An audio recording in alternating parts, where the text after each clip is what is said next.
Հաագայում մեկնարկել է ՆԱՏՕ-ի երկրների ղեկավարների երկօրյա գագաթնաժողովը, որին ներկա են գտնվելու դաշինքի 32 անդամ երկրների ղեկավարները, ինչպես նաև շուրջ 6000 մասնակից։ Գագաթնաժողովից առաջ մամուլի ասուլիսում ՆԱՏՕ-ի գլխավոր քարտուղար Մարկ Ռյուտեն հայտարարել է, որ Եվրոպան պետք է աջակցի Ուկրաինային եւ հիշի Ռուսաստանի ներկայացրած սպառնալիքի մասին։ Նա նշել է, մեկ տարում Ռուսաստանը նույնքան սպառազինություն է արտադրում, որքան ամբողջ ՆԱՏՕ-ն։ Ընդ որում, հիշեցրել է Ռյուտեն, Ռուսաստանի տնտեսությունը 25 անգամ փոքր է ՆԱՏՕ-ի երկրների տնտեսությունից։ Նա նաև նշել է, որ Ռուսաստանի եւ Ուկրաինայի միջև խաղաղության հաստատումը ժամանակ է պահանջում։ Այդ ընթացքում Ռյուտեի խոսքով Ուկրաինան պետք է ունենա պայքարը շարունակելու համար անհրաժեշտ ամեն բան։ Իր հերթին Ռուսաստանի արտգործնախարար Սերգեյ Լավրովը հայտարարել է, որ ՆԱՏՕ-ի ձգտումը տարածելու իր նկրտումներն իր պատասխանատվության ավանդական գոտուց դուրս վտանգներ է պարունակում։ Չի կարելի ռիսկեր չնկատել այն բանում, որ ՆԱՏՕ-ն դուրս է գալիս իր ավանդական պարտականություններից, փորձելով ամրապնդվել Մերձավոր Արևելքում, Անդրկովկասում, Կենտրոնական Ասիայում եւ Արկտիկայում, նշել է նա։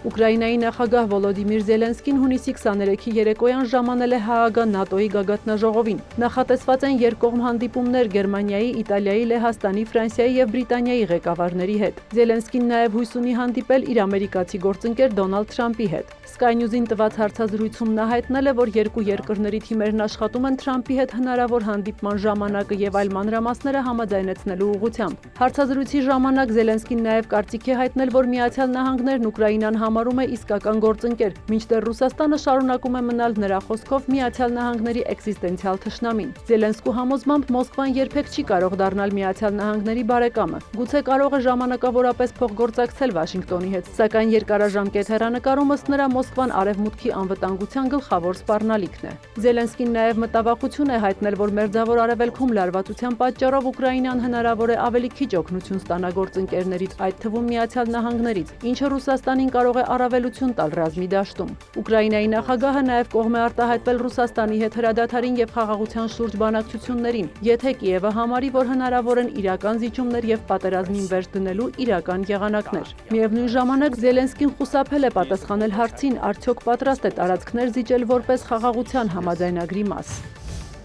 Միևնույն ժամանակ Ռուսաստանը եւ Ուկրաինան շարունակում են ռազմական գործողությունները։ Կեսգիշերին ռուսական ուժերն անօդաչուներով հարվածել են Սումիի մարզին լայնամասշտաբ ավերածություններ պատճառելով։ Զոհվել է 3 մարդ, այդ թվում երեխա, եւս 6 մարդ վիրավորվել է։ Խարկովը նույնպես հարձակման է ենթարկվել, քաղաքի վրա է արձակվել 7 անօդաչու թռչող սարք, 4 մարդ վիրավորվել է։ Իսկ Դնյեպրոպետրովսկի մարզում վնասվել է Օդեսա-Զապորոժիե գնացքը, ուղևորներին ապաստարան են տեղափոխել։ Հունիսի 23-ին ռուսական հարվածներից Կիևի մարզում 8 մարդ էր զոհվել։ Ռուսաստանն էլ հայտնել է գիշերը երկրի օդային տարածքում ուկրաինական 20 անօդաչու թռչող սարք խոցելու մասին, որոնցից 2-ը Մոսկվայի մարզում։ Մերձմոսկովյան Կրասնոգորսկի շրջանում անօդաչուները հարվածել են բնակելի շենքի, 2 մարդ վիրավորվել է։